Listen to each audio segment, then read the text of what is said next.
You've probably heard the stories, right? Animals acting weird right before a big earthquake. But what if it's more than just a spooky old tale? What if there's a real measurable pattern? Well, today, we're going to dig into a pretty wild theory that specific animal behaviors could actually be a 48-hour warning sign for major seismic events. And this quote right here, it gets to the very heart of the material we're looking at. The idea is that while most people might be dismissing these things as just, well, isolated mysteries, the seismic data, when you pair it with what the animals are doing, might be telling a completely different and, frankly, a much more urgent story. So, let's take a look at the evidence that's being presented. And wow, what a story it is.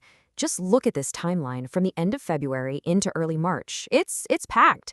We start with animal anomalies on the 24th, then boom, a mud volcano erupts. Then a deep quake hits Fiji, followed by another in Sumatra, and it all caps off with a quake in Alaska. I mean, that is a wild chain of events in a super short period of time. It really makes you want to take a closer look. So let's break it down, starting with that first case. Okay, so our first case file drops us right in the Americas. And this is where the whole theory really starts to build, drawing this very strange line between weird fish in Brazil, a lost tiger in Thailand, and a huge volcanic eruption over in Colombia. So check this out. On the left, you've got the first weird sign. On February 24th, these bizarre reports start coming out of Brazil about climbing catfish. Same day, halfway across the world, a tiger is seen way outside its usual habitat in Thailand. Then, you wait just 2 days and you get the event on the right.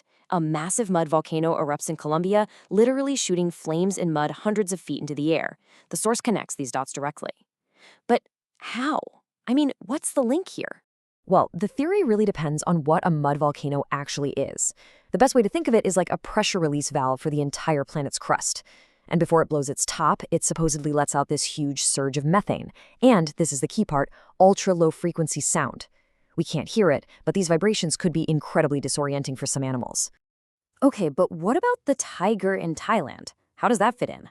This is where the source introduces this really interesting idea called the seismic mirror, or the antipode.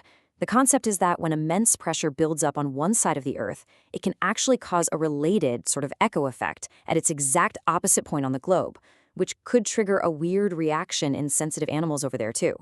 And here it is. This brings us back to the most critical piece of this whole first case, the time gap. The time between those strange animal reports and the actual eruption was almost exactly 48 hours. Keep that number in your head, because it's about to become very, very important as we move on. All right, so now let's see if this pattern actually holds up.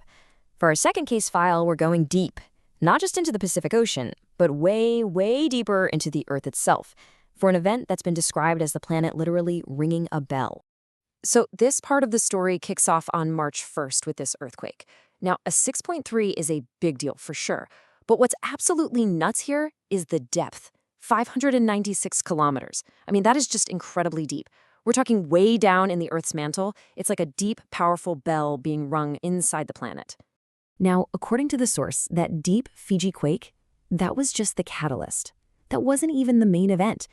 The real warning came right after, when a super rare shepherd's beaked whale, a species known for its crazy deep dives, beached itself in New Zealand. And the result? Almost like clockwork, about 48 hours later, a big magnitude 6.2 earthquake rocked Sumatra on March 3rd.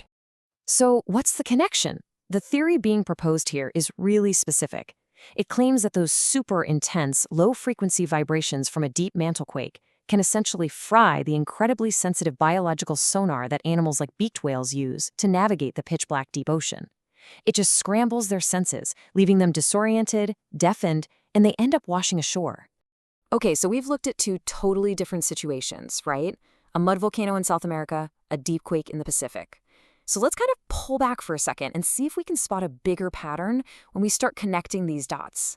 You know, when you actually lay the two cases out like this, side by side, the consistency is pretty striking. I mean, first case, you have climbing catfish and a wandering tiger, followed by a volcano about 48 hours later. Second case, you have a beaked whale stranding, followed by a major earthquake, and what do you know? It's about 48 hours later again. The places are different, the animals are different, but that time lag is identical. And this is really what it all boils down to. The claim is that all this data points to a clear, repeatable pattern.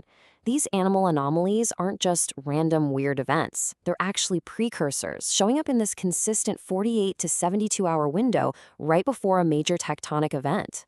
But this whole analysis isn't just about looking at stuff that's already happened.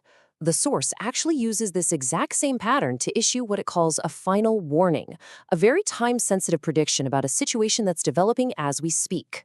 And that brings us to what's happening right now. A new anomaly. The warning sign this time? All these reports of thousands of seabirds washing up, totally disoriented, all across Europe. And then, just like clockwork, that was followed by a pretty big seismic event, a powerful magnitude 6.4 earthquake that hit Alaska on March 4th.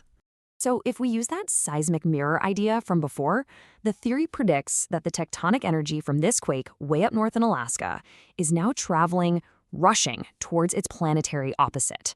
And its antipode is this remote but very critical spot called the Pacific-Antarctic ridge. So you see where this is going? It leads to a pretty urgent question, doesn't it? If the disoriented birds were the 48-hour warning, and that Alaska quake was the first shoe to drop, well, is the Southern Ocean the next target? Is that where all that energy is headed? And that brings us to the final and most startling prediction from the source.